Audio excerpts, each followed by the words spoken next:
you guys are getting heavy on the scalp, right?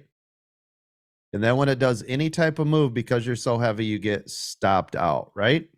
Am I right on that? So what I want you to do, instead of doing 10, do 2, okay? By doing that, and you're like, oh, coach, but then I can't make a lot of money. That's okay. We're not doing this right now for you to make the money. We're doing this to retrain your brain. I'm telling you, if you guys would have had 2 of them in here, let's put it this way. Let's say you did 10 at 25, right? And you made 10% and you got stopped out. That's $250 profit, which is really good, right? That's awesome, right? Isn't that a good day? Now let's break this down. What if you did 2 of them and it costed you $500? Okay.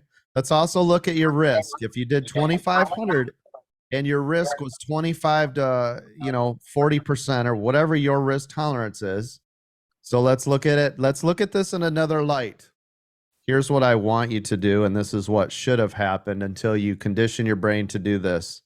So instead of 10 contracts, which would have costed you $2,000 to $2,500, you made that beautiful play, and you collected anywhere between $200 to $250, because I know that's what most of you would have got stopped out on, is somewhere in here, right? I don't know where, but if you're saying you're getting stopped out, usually that's early, because once it's long and it's running, you don't get stopped out that easily.